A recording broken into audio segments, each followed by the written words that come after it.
Well, it's always a very big pleasure to be having you here on KC2. This is Purposeful and Rwanda show for the purposeful and addiction-free Rwanda. I'm Adams Kwizera as always, and today I'm joined by Gloria Mutesi. Hello, Gloria. Hi, Chris. You are very welcome. Thank you so much. Ben, our topic today is reflecting on how we can leave the world a better place than how we found it. But before rushing directly to our topic, we can start introducing yourself. Thank you so much, Chris.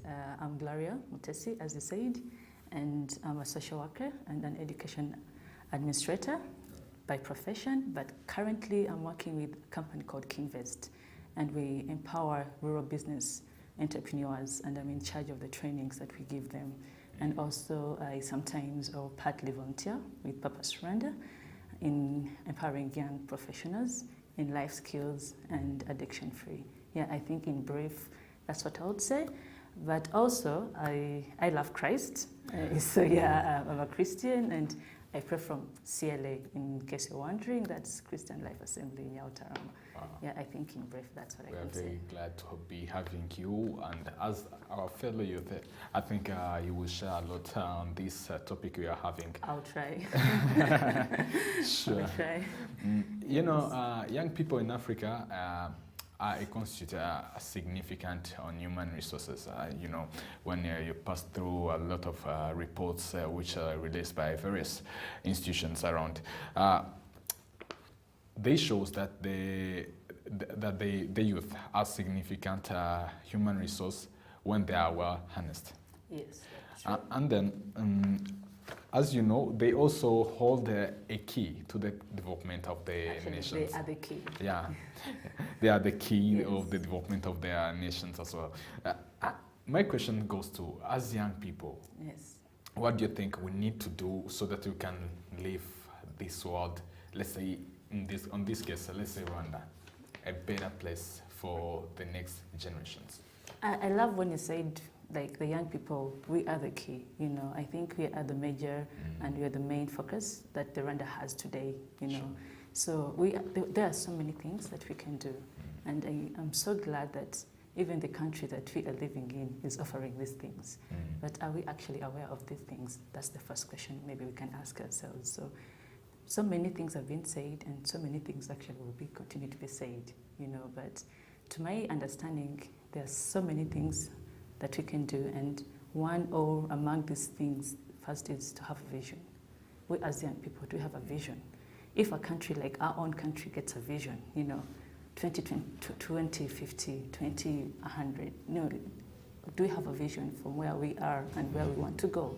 Because if you have a vision, then you're able actually to set goals, because a vision gives you the proper and appropriate goals that you set.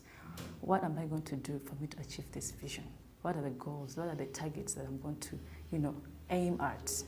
And if we have this vision, we also learn to develop self-disciplines. Sure. What are the disciplines that I'm going to actually undertake for me to get this vision to be accomplished? You know, this vision pushes you to get the right people, the right mentors, the right source of information that you actually need. It gives you to become more creative, innovative. But if you don't have a vision, I think it will be so hard. It will really be so hard for us. And I think the other thing we need to do is educate ourselves. I think so many young people out here, we have the access, we have the resources, but we don't utilize them in the proper way. We don't give ourselves enough education as much as we should. We limit our information, and I think it's killing so many of us. Exactly. You know, if I'm talking to the young people out here, I'm including myself. The social media that we always access, what sources do we get from there? You know, what resources, what materials? All we do is is it for only entertainment, or there is also some education?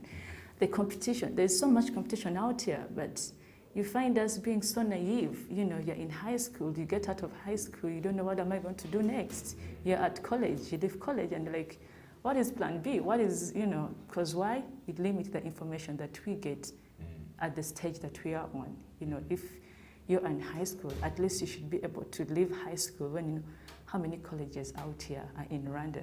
The courses, like what are the various courses that I can do as a person. If you're at college, you should be able to leave university knowing what are different career paths, like what are different, opportunities out here. So if we don't inform ourselves so much, I think we are likely to leave Rwanda as we found it, yet we should leave it better. What could you mention as our contribution? We are particularly saying ourselves as youth. Yes. There is no other persons behind. What could be our contribution to this, for making Rwanda a better place than how we found it? I think our first contribution is actually equipping ourselves, empowering ourselves, and we are the first contribution. You are the first contribution. If you, Chris, you're able to educate yourself as much as you can, you're able to believe in yourself, you're able to actually know your strengths and weaknesses, you're able to equip yourself as much as you can as possible, then you are the right person. Exactly. You can't give what you don't have. Right? That is impossible. So you actually give what you have. So if we give ourselves as much as we can, then we give out to the world as much as we have. When saying these things, some people, it seems to be a fantasy to them. Do you think so? You're right. Actually, even us. You are right. You are right, but I think it's not a fantasy. I think if our Excellency President Paul Kagame had this vision of liberating our country, and it was just a vision, I don't think we could do where we are right now, right? But he believed in himself, and then he believed in the other men that helped him along. So as much as we admire him, we can also copy from him as young people, because he didn't do it at an earlier age, or an later age. He did it when he was still a youth. So if we believe in ourselves, then we equip ourselves, then it's possible. It's not fantasy. These great people that we admire and these great men and women that we look up to, they were once where we are right now. Sure. But it was the determination and the belief that they had that actually they are where they are right now. Meanwhile, you think it can be it's possible. It can happen. Yeah, it is very possible. Yeah. Very possible. All right. Then, one of the problems which affects the development of our, let's say, continentally, yes, Africa, in our community or in the society of Africa, is drugs, alcohol, and other forms of substances. Now, basing on your own perspective, in which ways do you think will be the families? I mean, where it begins. There is even this English proverb which says charity begins at home. That's true. So how do you think families can take a part in preventing drug addictions? I think families have a crucial role in preventing, because it's the first line of support most people have. Actually, all of us have. Before you go to the society, you are first raised in a family. Before you go to school, you are first raised in a family. So this is the first line of people that you get to meet. Exactly. So they have the critical role actually to help us. And I think one of the major things that a family should do is create a healthy family environment, especially for teenagers. Drug abuse starts at an early age. It starts from primary. Some people feel it starts from high school, but it starts from primary.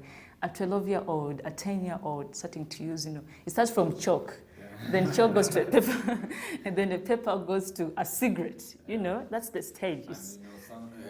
At that early age, you found some kids are very curious exactly on those things. When they see people across the roads, they are smoking, Even at our home, even in our homes, you see your dad drinking and you feel like, actually, I can take a sip. Yeah. So a sip becomes a glass becomes a bottle, a bottle becomes a crate, Yeah.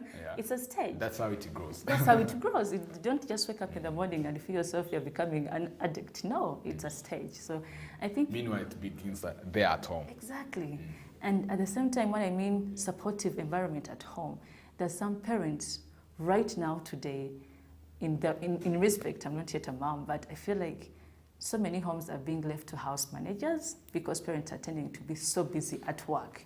You wake up at 4, you leave work, you leave home, and then you come back home at 8 or 10 and your child has gone to bed. So the homework was helped by the house manager. While coming back from school, it was done by the house manager. The food, the dinner, they shared with the house manager. So all you do is, do I have school fees? Tick. Do they put on? Tick. Did they have food? Tick. You know, you tick off the necessary basic, but you ignore or you leave aside the discipline that you are to give this kid. Because if a kid is taught the dangers of drug abuse in the family, then this kid will go to school and teach the other kid. So it becomes like a line. I don't know if you're understanding what I'm saying. So Sure. if our parents can create an environment where they teach us the dangers of drug abuse, it's the first stage. And also if they can create an environment where most of the times, or mostly the teenagers, get to freely express who they are in love, you know, in respect. So much parents of teenagers tend to have this, do what I do, what I say, not as I do it. But this teenager is actually imitating from you as a parent.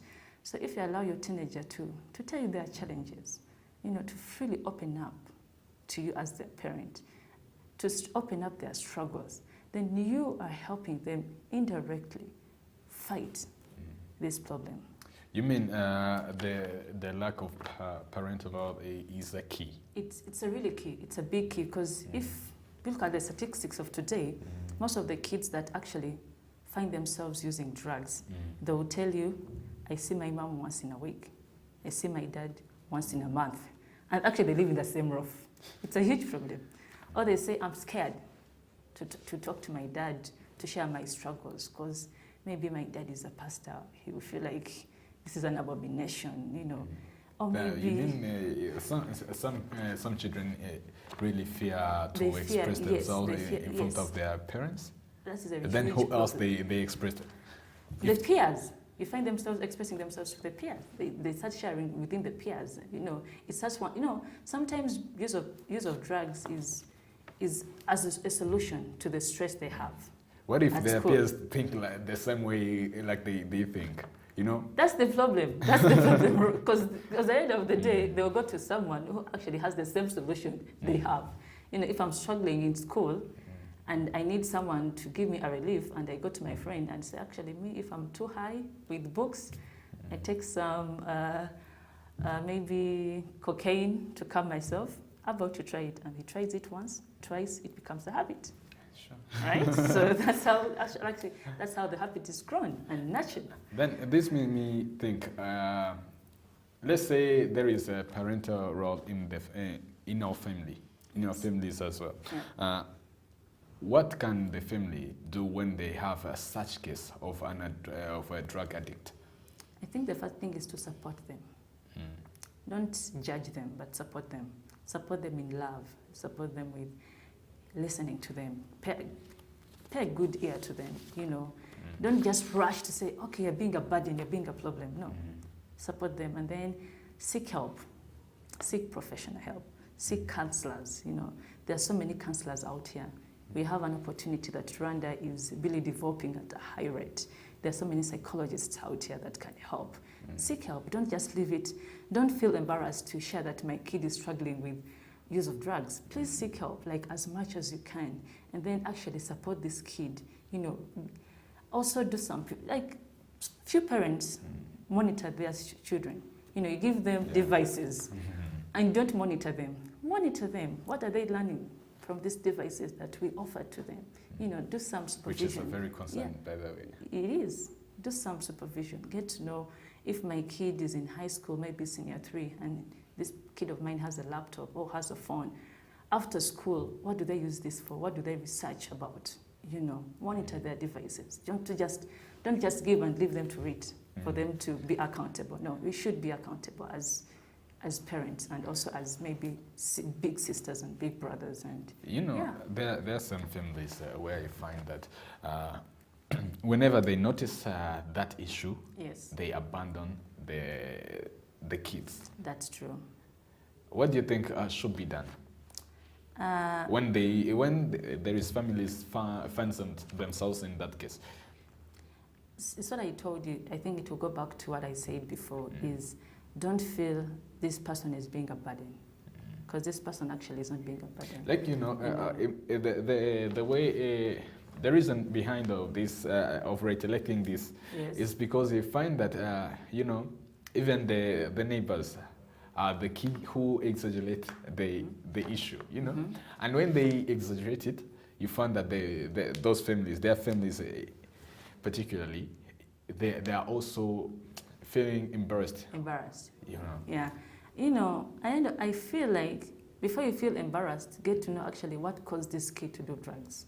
But if it reaches that stage of being embarrassed, I would suggest that maybe you take this kid to a rehabilitation center, because there are so many rehabilitation centers coming up in Rwanda. But if it's costly, maybe to help this kid reallocate the family, maybe you have a sister who lives in Chimirongo and you live in Remera. Maybe take this kid to the auntie's home and see how this kid maybe can be helped by the auntie. But don't just push them out here, because if you push them out, at the end of the day, the burden will come back to you at the end of the day, Still, this kid will get problems and they'll still be dragged in your home, because like it or not, it's your kid. Before you handle the kid to the community, first handle the kid as a family, because that's where it starts from. Sure. Now let's be back on our topic today, of making the world a better place than how we found it.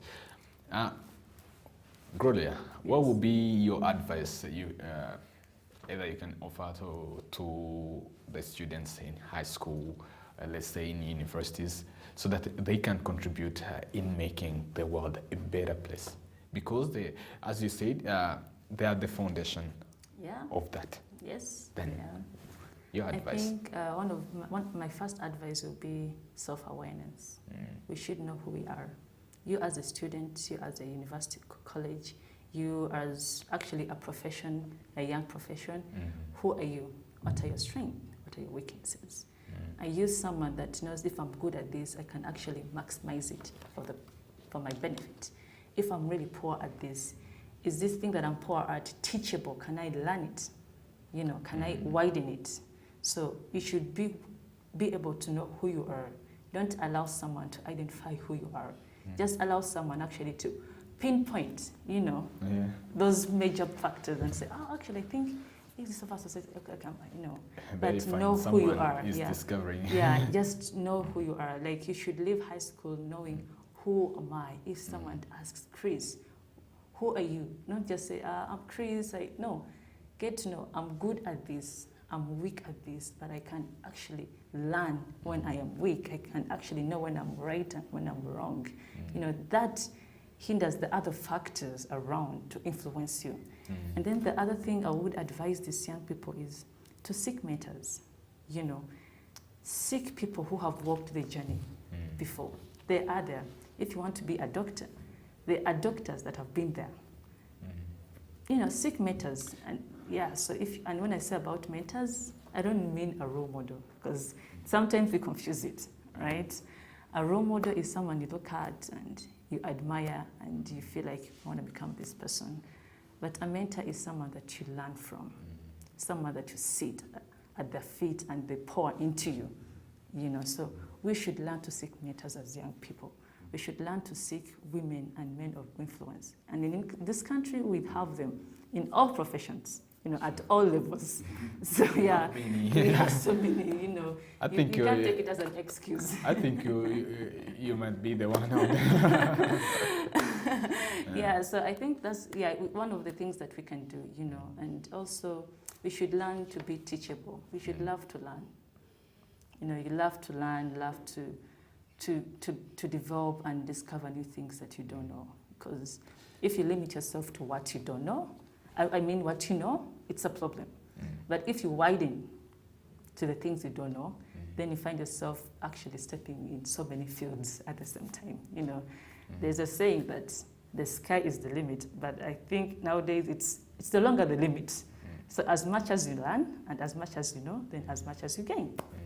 On this case, you say that influencers, there are so many influencers, but those influencers are the ones, some of them, not all of them, they are the ones who are pinpointed to be the one who share those bad behaviors Yes. in youth, and some youth can understand your code and do the same. They do the same. That's why I said there's a difference between a mentor and a role model. So if you're going to pick a mentor, sometimes this person is not perfect, because we are all humans, right? We're not perfect. I can't be 100% God because I'm not good, right? I have my failures, I have my weaknesses. Exactly. But what I mean by an influencer is someone that will actually tell you, okay, if I want to become a doctor, for example, and you have sessions with this person, maybe she's your auntie or he's your cousin or he's a friend, you know, don't copy paste. No, don't copy paste. Filter, like filter what they tell you and just try to apply what benefits you. Do you think it works? Yes, it works. How? Sure, it works. So how? Like if I'd say maybe an example are, I'm mentoring you, right? And maybe you have this session, because at the end of the day, this is also a huge topic. How do you consider to get a mentor? Who This do you is consider? a kind of mentorship, actually. You know, that's also another topic. Like, what does it take for one to become your mentor? You know, these are factors that sometimes young people should actually get Then to know. elaborate. How can it work? So I was going to give you an example. For example, I'm your mentor, and maybe have sessions. Maybe we have one session every month, or after 2 months, or after 3 months, depending. And most of the times, if you're the mentor and and I'm the mentee, I should come with questions. The mentor shouldn't have the questions. I should have the challenges. Sure. And all he does is offer his opinions about the challenges. And all you do is, you as a person, self-awareness, you know, what works for me and what does not work for me. And what works for you, apply it. What does not work for you, you don't. You know? Then I get curiosity on this. Do you think the modern world can contribute in this making the world better? Yes. Do you think? The modern world? I think. Oh, it's the one. I think it does. You may be like those who say it's the one which is spoiling instead No. of. I do believe everything has a positive and negative side. But if you concentrate on the negative, then you want to become the negative person. But if you concentrate on the positive and the negative, then you want to become the changer, you know. Because I do believe this modern world has something good and has something bad. For example, we talk about the social media. I feel like the social media has good and bad. Exactly. It depends on how you use it. Sure. Right? So if you go on social media and all look at is unresponsible things, I'll use that term, then you become irresponsible.